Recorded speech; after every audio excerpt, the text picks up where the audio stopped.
दोस्तों, कैसे हो आप सब। आशा करता हूँ आप सभी लोग ठीक होंगे। इस प्यारी सी सुबह में आप लोगों को एक प्यारा सा गुड मॉर्निंग।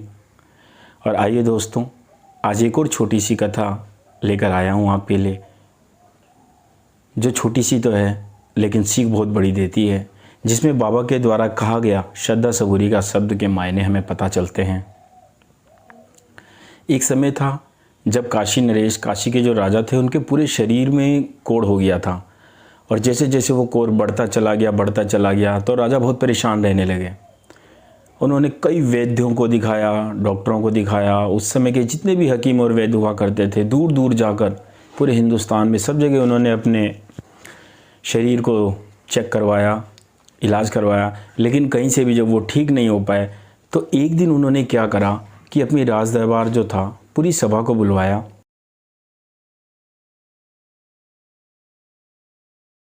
और फिर ये घोषणा कर दी कि मैं आज शाम को अपने जीवन का अंत करूँगा। मैं अपने जीवन से परेशान हो गया हूँ। इस पीप भरे, मवाद भरे, इस फोड़े फुंसी के शरीर को लेकर अब मैं और ज़्यादा अपने जीवन को नहीं जी सकता। सभी सभा परेशान हुई। राजा ने दरबार ख़त्म किया। शाम को 4 बजे जीवन का अंत करना है, लेकिन कैसे करना है वो उन्होंने बोला कि मुझे गंगा जी में डूब के मरूंगा, क्योंकि जब मरना ही है तो गंगा जी में, जो मोक्षदायिनी गंगा माँ कही जाती है, क्यों ना उसमें डूबकर अपने प्राणों का अंत करूं। शाम के 4 बजने से पहले सारी सभा इकट्ठी होने लगी, पूरा राज दरबार इकट्ठा होने लग गया। एक बड़ी सी भीड़ राजा के साथ घाट की तरफ चलने लगी। जब राजा अपनी सारी प्रजा के साथ गंगा घाट पर पहुँचे तो वहीं पर कबीर के जो बेटे बोले जाते हैं, हालांकि वो उनके शिष्य थे, कमाल नाम था उनका। तो कमाल जी ने अपने बगल में एक आदमी से पूछा कि ये कौन है और ये यहाँ कहाँ जा रहे हैं, राजा जी आज गंगा जी पे क्या करने आए हैं। तो उन्होंने सारा वृत्तांत उनको सुना दिया। कमाल को बड़ा दुख हुआ कि हमारे राजा महाराजा एक छोटे से कोढ़ की वजह से अपना जीवन का अंत करने जा रहे हैं। उन्होंने राजा से बोला कि हे राजन, अगर आप इस गंगा में आ ही गए हो तो यहाँ पर डूबकर मरने की कोशिश क्यों कर रहे हो। जहाँ से लोग तर जाते हैं, जो अपने पापों को धोते हैं, आप वहाँ पर मरने की बात कर रहे हो। राजा ने बोला तुम कहना क्या चाहते हो। तो कमाल ने बोला कि आप इस गंगा जी में डुबकी लगाइए, डूबिए मत, डुबकी लगाइए और जय श्री राम बोलकर बाहर निकल जाइए, आपके तो शरीर का सारा कोढ़ दूर हो जाएगा। अब राजा ने सोचा कि जब इतने सारे व्यवस्थाएं कर ली, भागम भाग कर लिया, सारी चीज़ें अपने जीवन में देख ली, तब तो हमारा कोढ़ दूर नहीं हुआ। भला एक डुबकी लगाने से मेरे शरीर का कोढ़ कैसे दूर हो सकता है। लेकिन कुछ बड़े बुजुर्ग थे साथ में, उन लोगों ने बोला हे राजन, जब आपने इतनी सारी चीज़ें कर ली और अब तो आप अपने जीवन का अंत करने जा रहे हैं, अगर ये छोटी सी चीज़ डुबकी लगा के जय श्री राम बोलने में क्या हर्ज है। मरते मरते तो वैसे भी श्री राम का नाम जरूर लेना चाहिए। बात राजन को समझ में आई। राजा ने कहा ठीक है, ये काम भी करके देख लेते हैं, पर मुझे नहीं लगता कि मेरा कोढ़ दूर होगा। दोस्तों, यहाँ पर एक बात हमेशा ध्यान रखने वाली बात है कि जब हम किसी भी चीज़ को, किसी भी शक्ति को, किसी भी सिद्धि को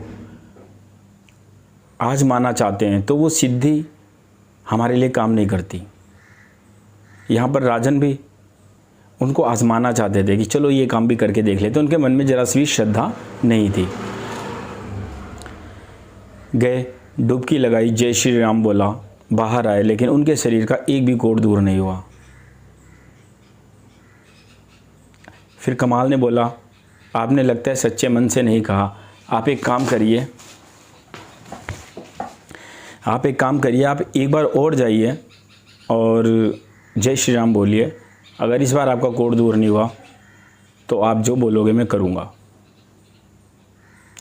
राजन ने एक बार दोबारा डुबकी लगाई, बोला जय श्री राम, लेकिन क्योंकि मन से आजमा रहे थे, श्रद्धा तो थी नहीं, एक भी कोढ़ दूर नहीं हुआ।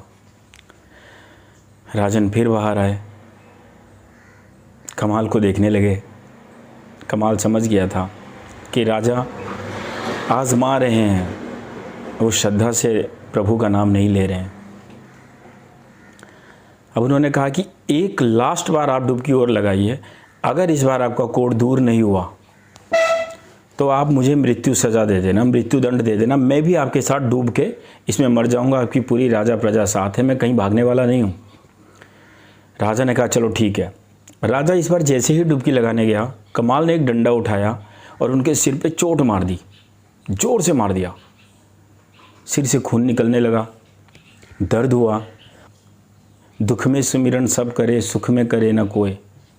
जब दुख हुआ तो सच्चे मन से आवाज़ निकली, जय श्री राम। आवाज़ सीधा प्रभु के पास तक। जैसे जैसे सिर का खून चेहरे पर आता गया, शरीर पर आता गया, सारा का सारा कोढ़ दूर होता चला गया। डुबकी लगा के जय श्री राम बोल के बाहर निकले, उनके शरीर का सारा कोढ़ दूर हो गया। सारी की सारी राजा की जो प्रजा थी वो खुश हो गई, कमाल की जय जयकार करने लगी। कमाल को बड़ा अहंकार हो गया, घमंड हो गया कि मैंने तो आज एक इंसान का कोढ़ दूर कर दिया। वो अपने गुरु कबीर जी के पास आए। कबीर जी के पास आकर उन्होंने अपना सारा वृत्तांत सुनाया। कबीर जी ने देख लिया कि मेरे शिष्य के अंदर, मेरे बच्चे के अंदर अहंकार घुस गया है। उन्होंने एक दोहा बोला, कमाल ने उसे कागज़ पर उतारा और बोला इसका मैं क्या करूं? कबीरदास ने कहा कि ये जो संदेश है ये लेकर आप श्री राम भक्त गोस्वामी तुलसीदास जी के पास चले जाना, आपको कुछ नहीं करना, बस उन्हें दे देना और वो जो बोलें वो काम करना। दिन का समय बीत गया। अगली सुबह जब कमाल गोस्वामी तुलसीदास जी के पास गए, उन्हें वो संदेश पढ़ाया। गोस्वामी तुलसीदास जी ने कहा कि इस शहर में जितने कोढ़ी हैं उन सबको लेकर सुबह गंगा जी पर आ जाना। कमाल जी पूरे गांव में घूमते रहे, इकट्ठा किया बनारस में। लगभग 22-23, 20 से 25 के आसपास कोढ़ी उनको मिल गए। वो सबको लेकर गंगा जी के किनारे आ गए सुबह 7 बजे।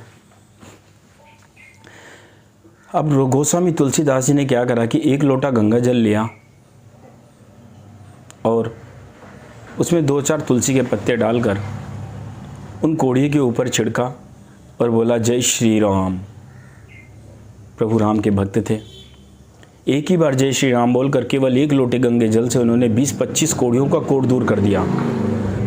तो अब कमाल को लगा कि मैं बड़ा नहीं हूँ, तुलसीदास जी बड़े हैं। वो सारा वृत्तांत कबीर जी को आकर सुना देता है।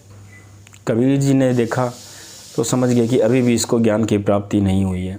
उन्होंने एक और दोहा बोला, कमाल ने उसको कागज़ पर उतारा और कहा अब इसका क्या करूं? कबीर जी ने कहा इसको लेकर आप सूरदास जी के पास जाओ, जैसे वो बोले वैसे करना और फिर आकर मुझे बताना। उसी दिन शाम को सूरदास जी के पास कमाल चला गया। जब कमाल सूरदास जी के पास पहुंचा, वो दोहा पढ़ के सुनाया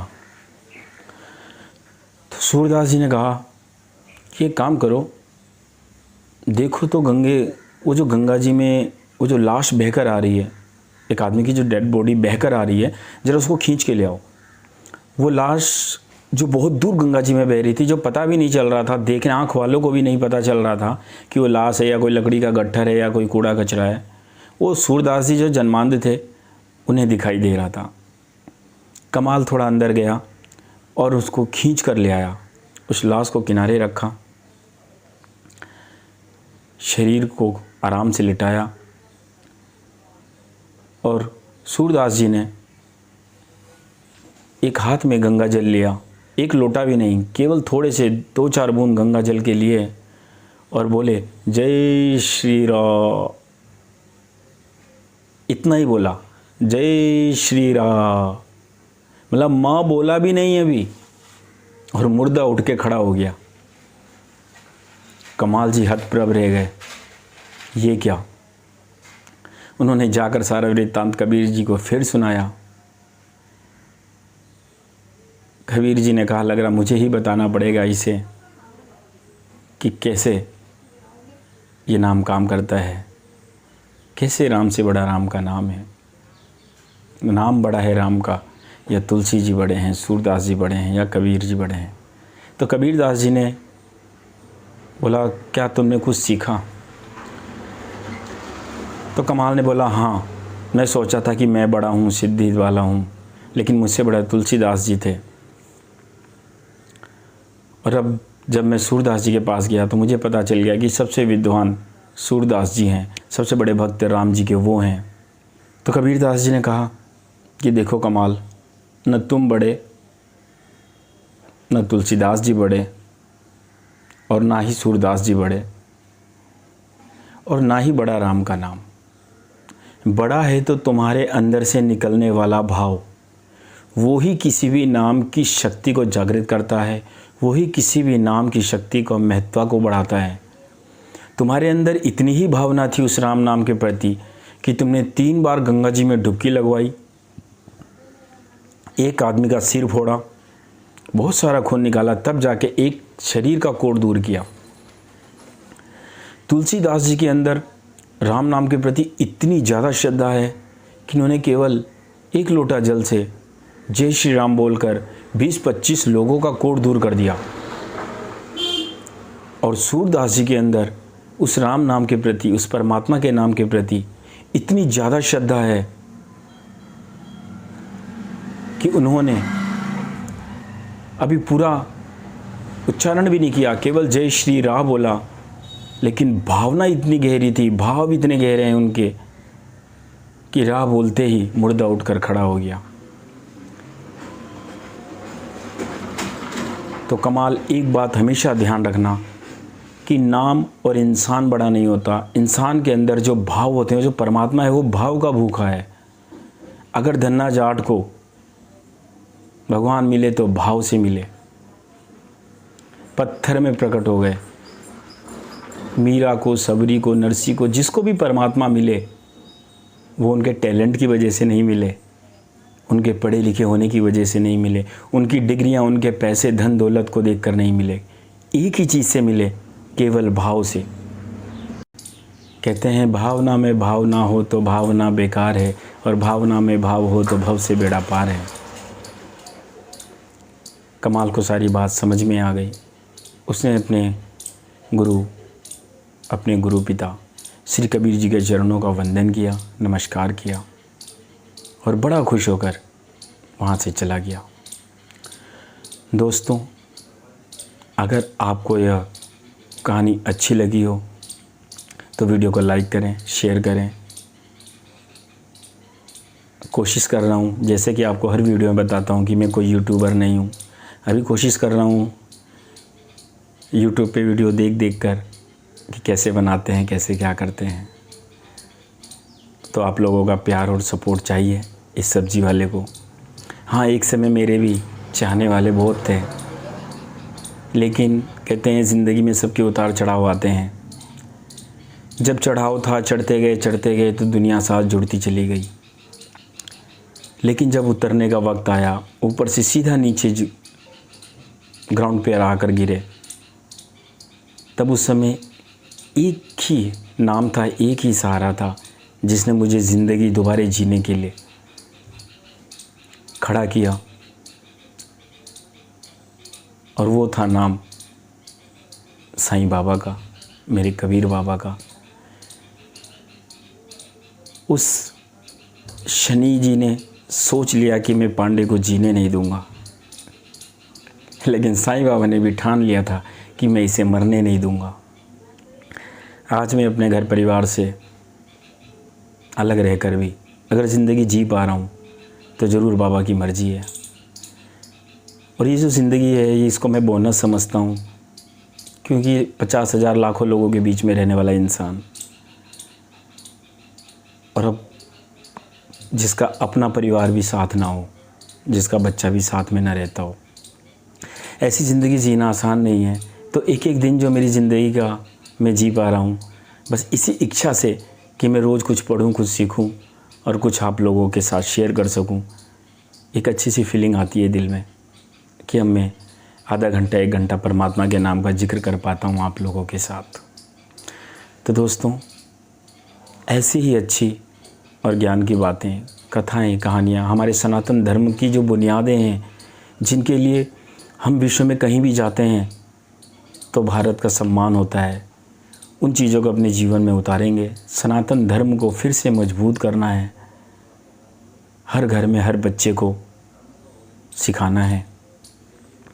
बस इतना ही चाहूँगा और अंत में यही कहना चाहूँगा कि अपने परिवार के साथ, बड़ों के प्यार के साथ, आशीर्वाद के साथ अपनी ज़िंदगी को जिएं। दुखियों का सहारा बने, बेसहारों का सहारा बने, दीन दुखियों की सेवा करें और छोटे बच्चों को बहुत प्यार करें। और उसमें से थोड़ा सा प्यार मेरी वीडियो को लाइक करके, चैनल को सब्सक्राइब करके मुझे भी सपोर्ट करें। Thank you so much. जय हिंद, जय भारत, ओम साईं राम।